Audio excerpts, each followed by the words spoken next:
আলাইকুম, কি অবস্থা সবার, কেমন আছেন? ভিডিও করার ইচ্ছা ছিল না, হঠাৎ একটা জিনিস মনে হইলো, সেজন্য ভিডিও করলাম। এই যে ফলটা খাইতেছি, এক ফাট খাই হালাই দিছি। এটা অ্যাভোকাডো। এখন বাংলাদেশের নতুন নতুন দেখতেছি অ্যাভোকাডো বিভিন্ন ফল দোকান টোকানে বিক্রি করে, তারপরে রাস্তায় ব্যানে করে। শহরে বন্দরের কথা বলতেছি, ঢাকা চিটাগের কথা বলতেছি। তো ওই দিন দেখলাম যে এক এক লোকে 500 টাকা না 600 টাকা দিয়ে মানে কেজি বিক্রি করতেছে। পরে একটার দামে না 1200 টাকা কেজি বিক্রি করতেছে। একটা ওজন করলো, এটা কেজিতে বিক্রি করে। এটার ভিতরে তো বিসিএ থাইকে 100-150 গ্রামের মতো, যে তো খায় না মানছি যে হালাই দেয়।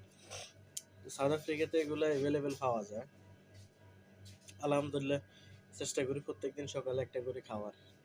কখনো এটারে একদম চামিচ দিয়ে নিয়ে বাটিতে মেশ করে ভর্তার মতো একটু দুধ পাউডার বা একটু চিনি দিয়ে ব্রেড দিয়ে আমরা খাই।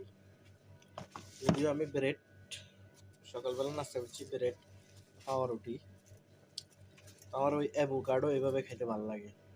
এভাবে মাঝখান দিয়ে ছুরি দিই, কাড়ি, এভাবে ফিস করে নিই, এভাবে চামিচ দিই, কাড়ি খাই। দেখলাম যে ভিডিওতে দেখলাম যে ওই বেড়ায় 600 টাকা না 700 টাকা ফেক হচ্ছে একটা অ্যাভোকাডোর লাই।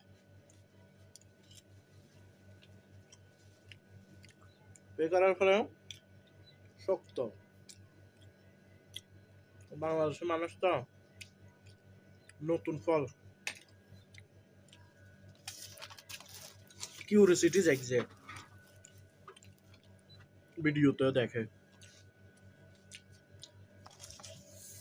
এখন খাইব, যাতে বেচের হেঁটেও জানে না এটা নরম হয়। এটা উপর থেকে চামড়া কিছু আছে সবুজ থাকে, সবুজে থাকে, কখনো লাল হয় না, অন্য কোনো কালার হয় না। জন্ম থেকে সবুজ, ফাঁকান পর্যন্ত সবুজ। ফাঁকাটা বুঝবেন কিভাবে? এভাবে নরম হয়, টিপলে এটা ভিতর হালকা হালকা ডাকবো, তখন এটা মাঝখান দিয়ে কাড়ি গোড়াটা হালা দিই, এভাবে চামিচি কাড়ি গাড়ি খাই, এভাবে চামিচি। বা অনেকগুলো আছে পাতলা সাম্বা, এভাবে সাম্বা টানি টানি উঠে আলাদা। তো হচ্ছে ঘটনা আর ওই বেড়াটা দেখলাম কাঁচা কাটে দিছে, হেতে এটা সাইতে আছে, কেমনে খাইব? আসলে এগুলো কাঁচা খাওয়া যায় না।